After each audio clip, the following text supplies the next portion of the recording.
2.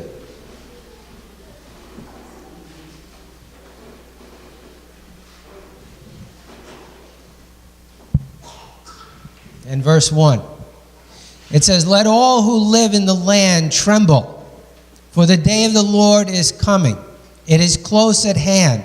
A large and mighty army comes, such as never was in the ancient times, nor ever will be in ages to come. The Lord thunders," verse 11. "The Lord thunders at the head of his army. His forces are beyond number, and mighty is the army that obeys his command. The day of the Lord is great. It is dreadful. Who can endure it? Even now, declares the Lord, return to me with all your heart, with fasting and weeping and mourning." Verse 13, "Rend your heart and not your garments. Return to the Lord your God. He is gracious and compassionate." Verse 25, "I will repay you for the years the locusts have eaten, the great locust, the young locust, the other locust, and the locust swarm, my great army that I sent among you. You will have plenty to eat until you are full, and you will praise the name of the Lord your God, who has worked wonders for you. And afterward I will pour out my spirit on all people. Your sons and daughters will prophesy. Your old men will dream dreams. Your young men will see visions." Let's stop there.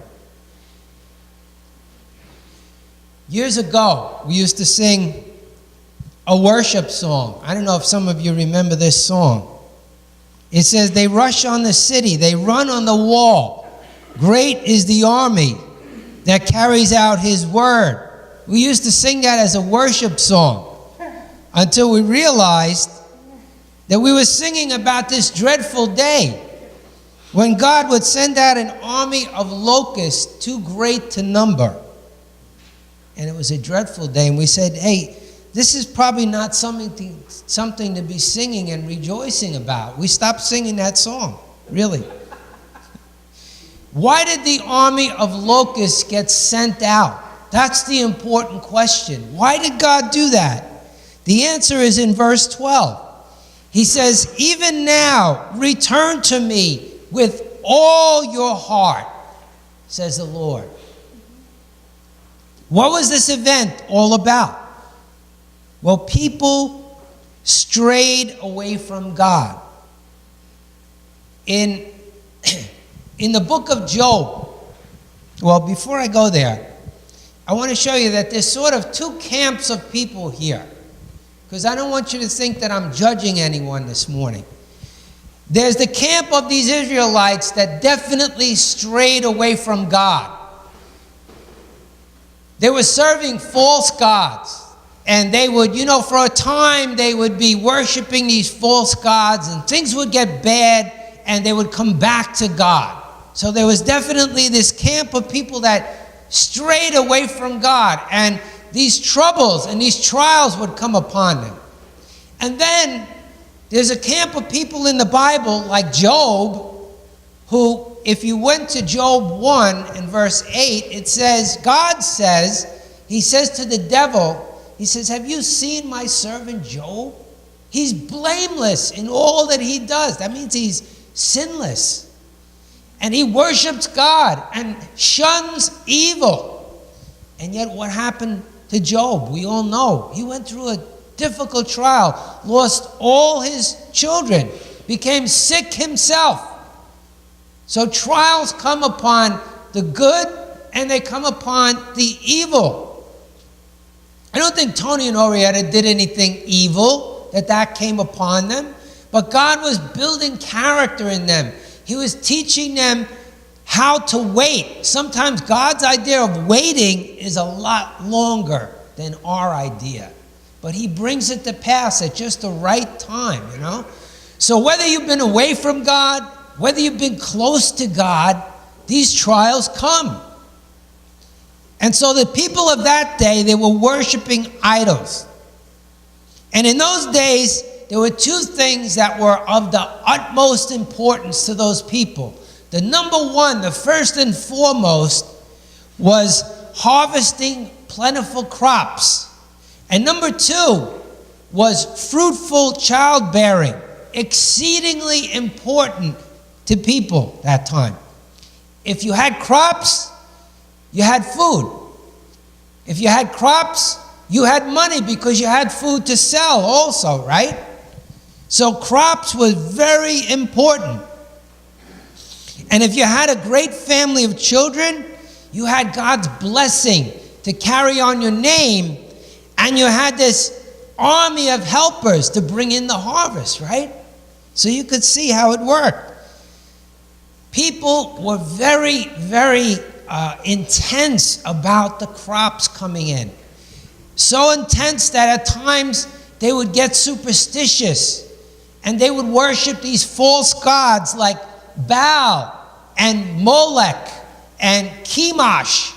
And they would, unfortunately, some would even take their children and sacrifice them in fire, hoping that it would appease the gods and give them a good crop.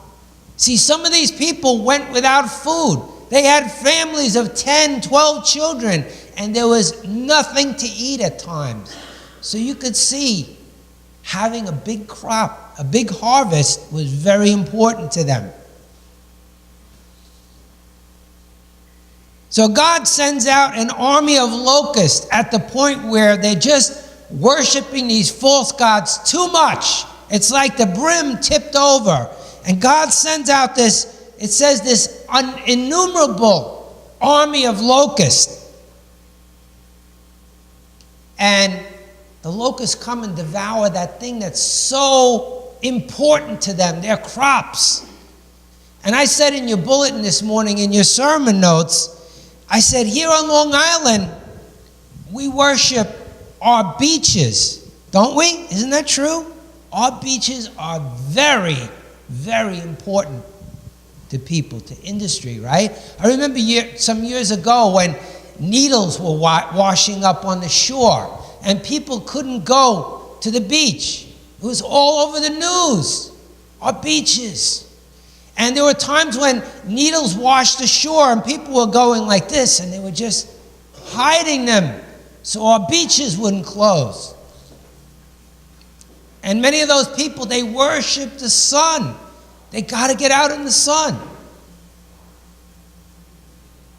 And here on Long Island, we also allow abortion to happen of our unborn children. Something similar to though back in those days, right? It's still happening today. Although some of us pray against it. And in some areas, it's decreasing, thank God. And I believe that God sends some great storms along sometimes. Amen? Amen. Yeah, he sends some great storms to upset our beaches. Sometimes to upset our lives. I don't know about you, but we were without power for 11 days. It upset our lives. And to get our worship back on him. And so you think about those locusts, they came in and they ate the very thing that was so important to the people. And I think God's doing that with us. When we take things and we magnify them and make them too important, more important than God. Give you another example. In the summertime, on Sunday morning, if you were to stand on Lexington Avenue and count the number of boats that go by on Sunday morning early. Now, folks, I love the water probably more than anybody in here. I love the beach. Don't get me wrong, but there's a time to worship God and there's a time for recreation. And Sunday morning, it's just like, I got my boat.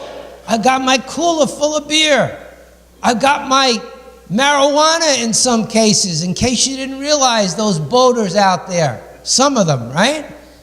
And so I'm just saying that some places people are getting things out of priority. what's really important. And we need to change that. We really do. We need to influence people to get back to God. Amen.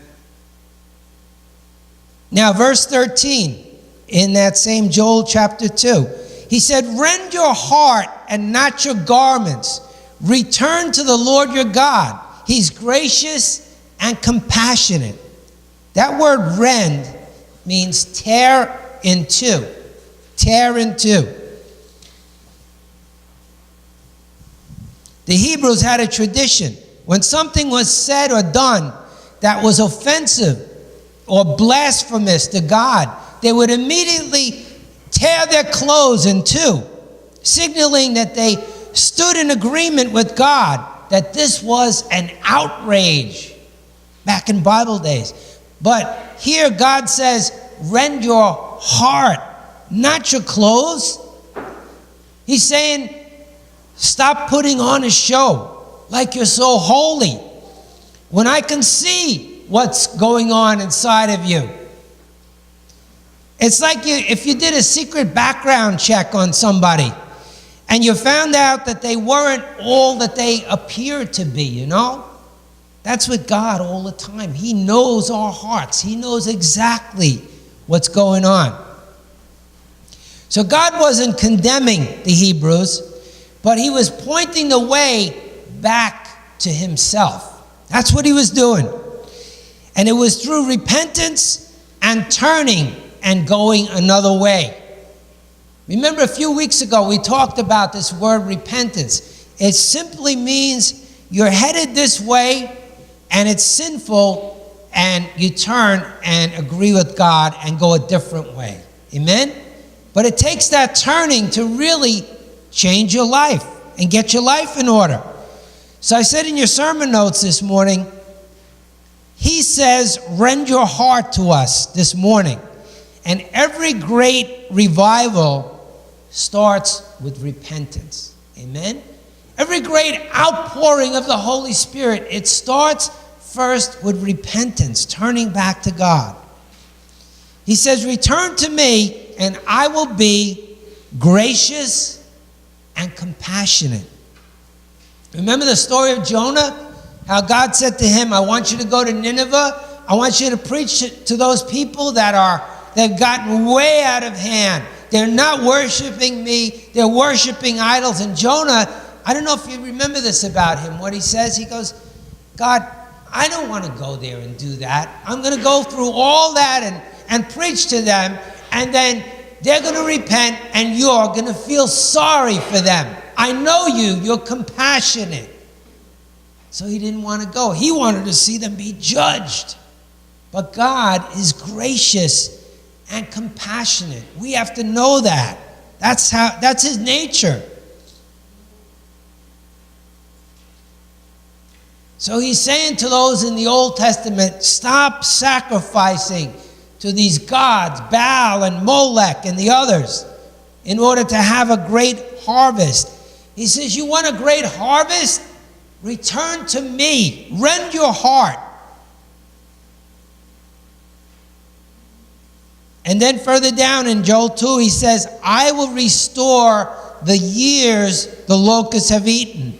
The great locust, the young locust, the other locust, the locust swarm. Sounds like a lot of locusts, doesn't it? Wow. My great army that I sent among you, you will have plenty to eat. You could see what was on their mind, right? They wanted to be able to eat.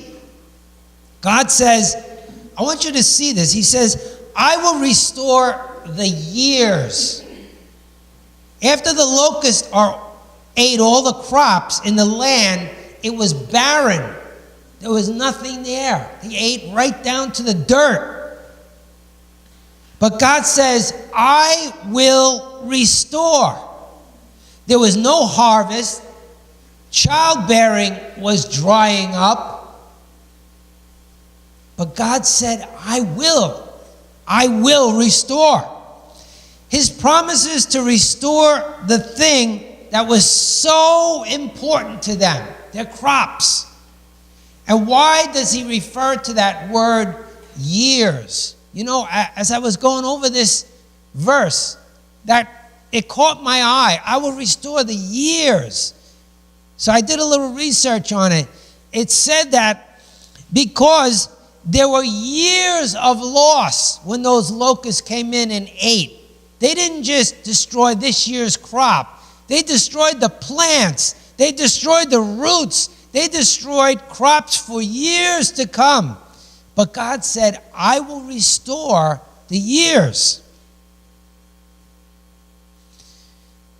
And for you this morning, I know for many of you here, there have been years lost in your life. Amen? On certain dreams and things. The enemy's come in and he's robbed you of opportunities and wasted your dreams. Did you ever get to a job interview and maybe someone says, well, thanks, we don't need to talk to you. We already just hired someone.